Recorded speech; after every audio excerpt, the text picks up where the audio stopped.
एक मित्र ने लिखा है, don't be A follower, be a flower. ये आप अक्सर मित्रों से कहते हैं। फॉलोअर और फ्लावर में क्या अंतर है? अपने जीवन की परम खिलावट को हम कैसे उपलब्ध हो सकते हैं? फॉलोअर होना आध्यात्मिक खोज से बाहर हो जाना है, और जिस प्रोसेस ऑफ फ्लावरिंग कहता हूं वो उस आध्यात्मिक पथ की गहरी रहस्यमय प्रक्रिया से जुड़ जाना है। अनुयायी या फॉलोअर अपनी खिलावट पर ध्यान नहीं देता। अनुयायी हमेशा आचरण ओढ़ता है। अनुयायी हमेशा ऊपर से चीजें सीखता है। फॉलोअर का एक चरित्र होता है, एक कैरेक्टर होता है,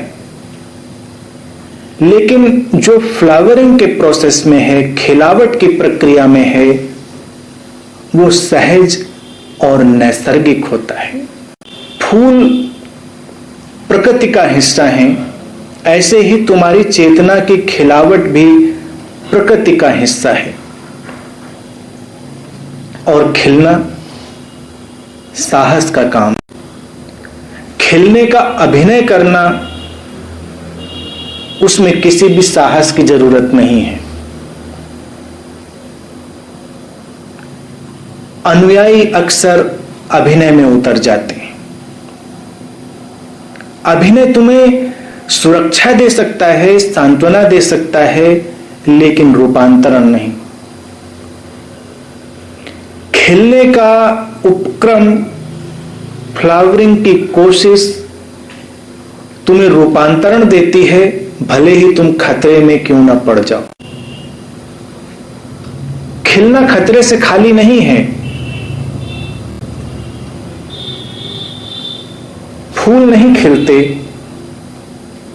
कलियां खिलती हैं। तुम कहते हो कि फूल खिलेंगे, फूल खिल रहे हैं, लेकिन फूल तो खिल गई कली है, खिलती कलियां हैं। और जब तुम खिलने की ओर बढ़ोगे तो कली कैसे खुलेगी, कितनी खुलेगी, खुलेगी भी या नहीं खुलेगी, कुछ भी कहा नहीं जा सकता। हवाएं हैं, आंधियां हैं, धूप है, पानी है, कुछ भी हो सकता है, लेकिन फिर भी जो जीवन ऊर्जा है, जब वो धक्के देती है तो नैसर्गिक रूप से तुम खिलने की ओर बढ़ने लगते हो। भले ही खिलने के बाद बिखर जाना पड़े। फूल खिलता है, फिर क्या होता है? बिखर जाता है, मुरझा जाता है, विलीन हो जाता है, अपने स्रोत में वापस लौट जाता है। एक साधक भी जब अपनी खिलावट को, परम खिलावट को उपलब्ध होने की तरफ बढ़ता है तो उसे अपने आप के तिरोहित होने का स्वीकार करना पड़ता है, अपने आप को खोने का स्वीकार करना पड़ता है। इसीलिए जो खिलावट की प्रक्रिया है, इसमें तुम रहते हुए नहीं जा सकते। और अनुयायी या फॉलोअर वो स्वयं बना भी रहता है और अनुयायी भी बन जाता है, अनुसरण भी करने लगता है। अनुसरण सस्ता है, अनुसरण का कोई अधिक मूल्य नहीं। कोई भी संबुद्ध मित्र तुम्हें अनुसरण नहीं सिखाता, वो तुम्हें रूपांतरण सिखाता है।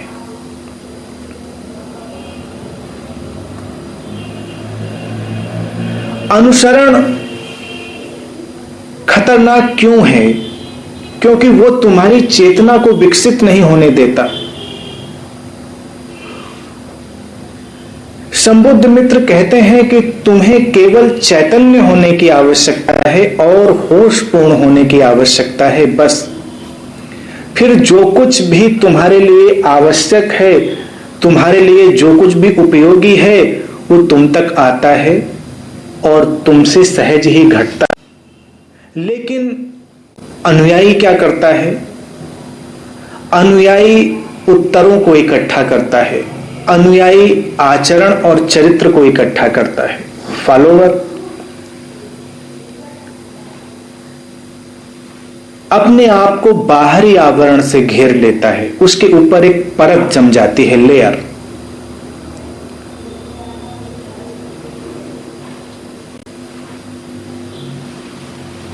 और कई बार तुम देखोगे कि जो साधक खिलावट की प्रक्रिया में है वो बड़े उतार चढ़ाव से भी गुजरता है, और जो केवल अनुसरण में संलग्न है वो उतार चढ़ाव से नहीं गुजरता। उसका यात्रा पथ सीधा सपाट होता है, कोई उलझन नहीं, कोई परेशानी नहीं। किसी ने तुम्हें एक रास्ता बता दिया है, तुम उस पर जा रहे हो, तुम्हारी कोई जिम्मेदारी भी नहीं।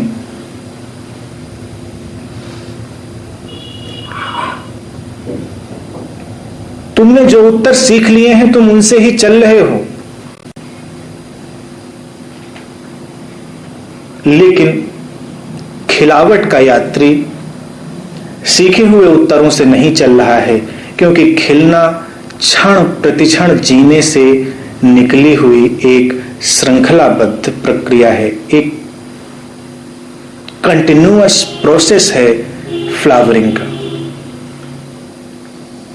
तुम प्रकृति को देखते देखते भी देख सकते, कली खिलने पर क्या होता है? वो क्षण प्रतिक्षण ऊर्जा के आदान प्रदान से घटी हुई घटना है, धरती से और आसमान से घटता हुआ एक रहस्यमय संवाद है। फूल इसीलिए तो तुम्हें इतना आकर्षित कर लेते हैं क्योंकि उनमें धरती का भी बहुत कुछ है और उनमें आकाश का भी बहुत कुछ है। वो पार्थिव और चिन्मय दोनों एक साथ हैं, अर्थली भी हैं और हेवनली भी, उसके बीच में खड़े हैं। और दोनों के बीच में खड़ा होना संकट में डालता है। साधक धरती और आसमान के बीच, धरती और स्वर्ग के बीच एक सेतु बन गया है, और ये सेतु क्षण प्रतिक्षण उसके जीवन के प्रवाह से बन रहा है। ये बना बनाया नहीं है कि वो उस पर चलता चला जाएगा। जिस क्षण वो जागरूकता छोड़ देगा वो सेतु समाप्त हो जाएगा, वो सपने की तरह गायब हो जाएगा।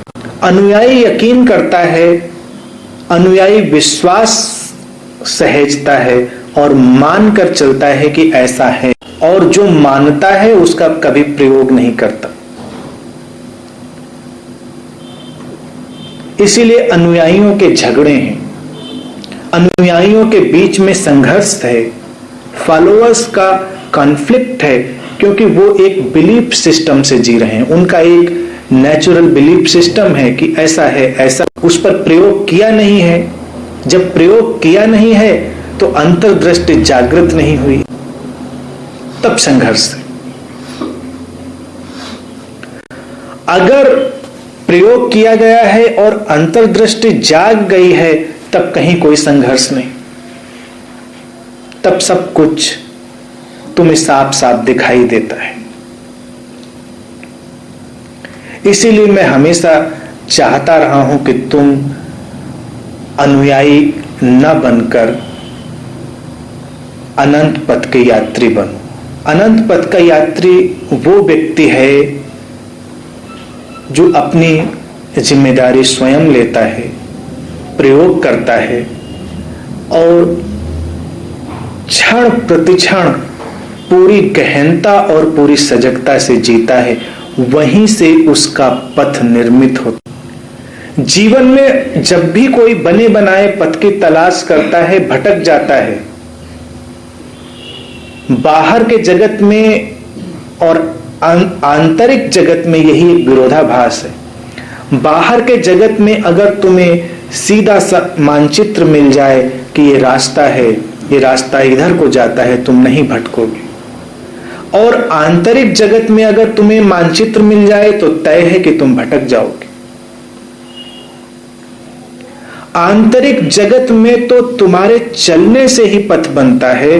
तुम नहीं चलते हो तो कहीं कोई पथ नहीं, कहीं कोई यात्रा नहीं। तुम चलना प्रारंभ करते हो, अपनी खिलावट और अपने रूपांतरण की ओर बढ़ना प्रारंभ करते हो और तुम्हारे लिए अस्तित्व में एक पथ टूटने लगता है। ना कुछ से कुछ घट जाता है,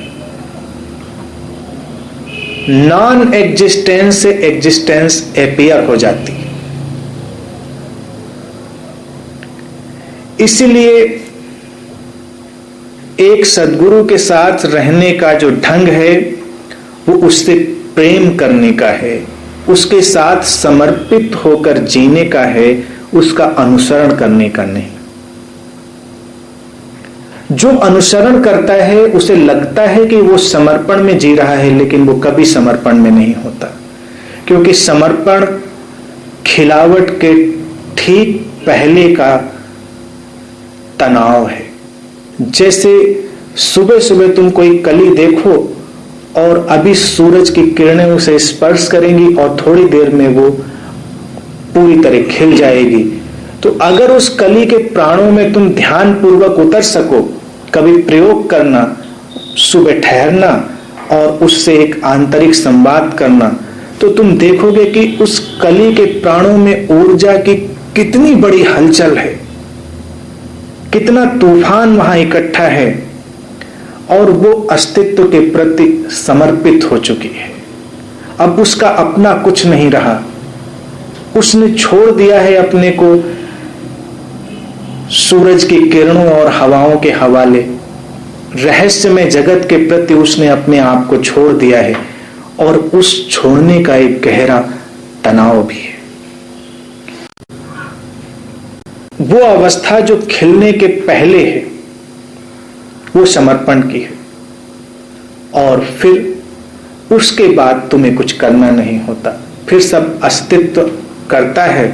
अब ये बात सुनने में बहुत प्रीतिकर लगती है कि सब अस्तित्व करता है, मैं कुछ नहीं करता, तो तुम्हें लगता है कि ये तो बड़ी सरल सी बात है, इसको तो जरूर उपलब्ध कर लेना चाहिए, क्योंकि करना कौन चाहता है कुछ भी। लेकिन अस्तित्व के साथ लयबद्ध होना, उसके हवाले सब कुछ छोड़ना संसार के सर्वाधिक गहरे साहस में से है, सबसे गहरे संकल्पों में से एक है।